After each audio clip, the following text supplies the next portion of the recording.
Hello everybody, welcome back. My name is Andrew with Pure Resonance Audio, and today we're going to answer the question, why is your amplifier overheating? We're going to talk about that and talk about how to prevent that.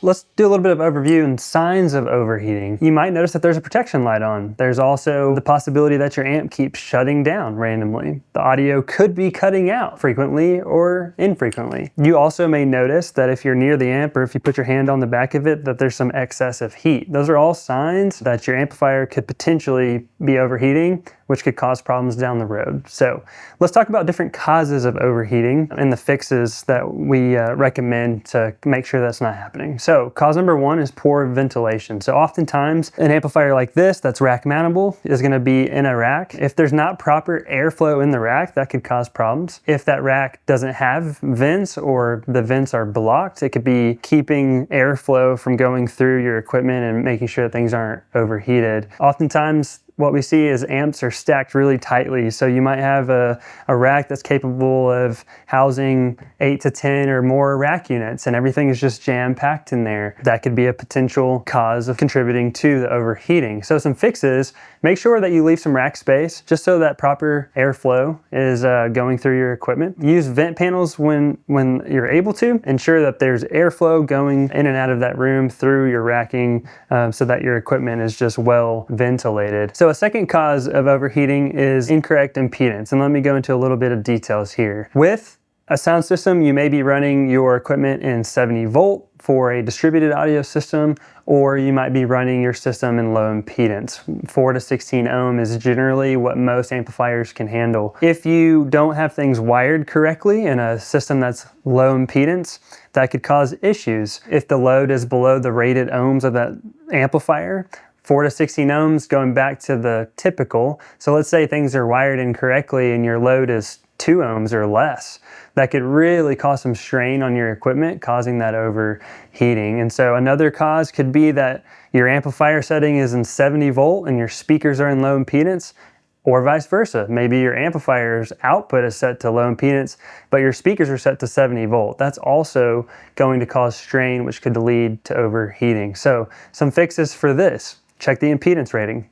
Match your amp settings to your speaker settings and verify the total speaker load to make sure that your amplifier can handle that. Don't mix your outputs incorrectly. You want to make sure if you're running 70 volt output on your amp, you're going to 70 volt speakers. Low impedance output on your amp, low impedance speakers. So that's a big one. Oftentimes we see if there's an issue with the sound system, we're going to look at the wiring first. So that's a great place to start.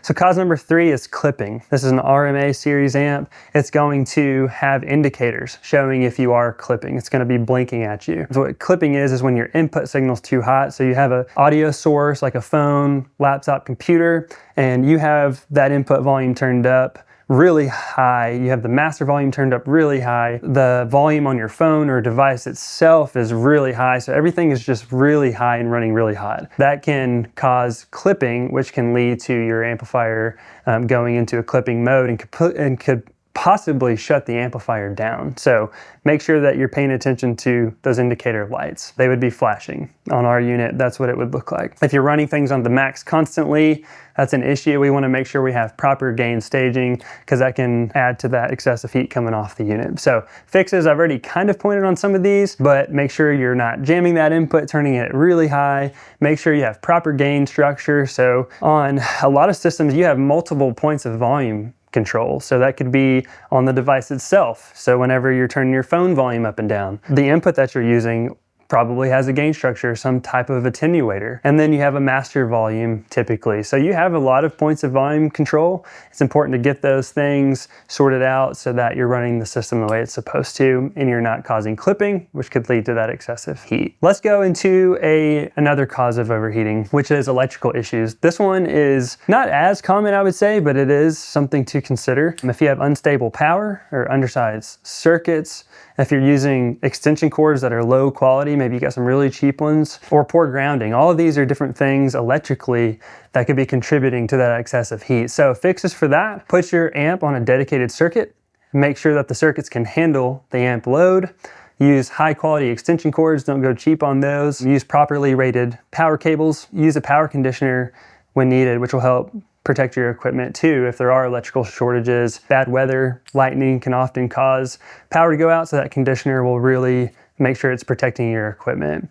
And then lastly, just ensure proper grounding. Those are 4 things that we typically see that cause excessive heat. And some key takeaways here: ventilation matters. Match impedance correctly between your amp and your speakers. Avoid maxing out your volumes and your inputs on your amps. Have proper gain staging to avoid that clipping. And then monitor the protection indicators, which are going back to those lights that are blinking, letting you know that there may be a potential issue that over time could damage your equipment. So that was a lot. I know it's a lot of information, a lot of things to consider. Maybe you have an issue with your amplifier. Maybe you are experiencing this. So let us know if you are experiencing this, how we might be able to help you with that. If this was helpful, please drop a like, comment, let us know what was helpful. And then if you have any questions, please always feel free to call our team and we'll be happy to help. So thanks for joining us, and we'll see you guys next time.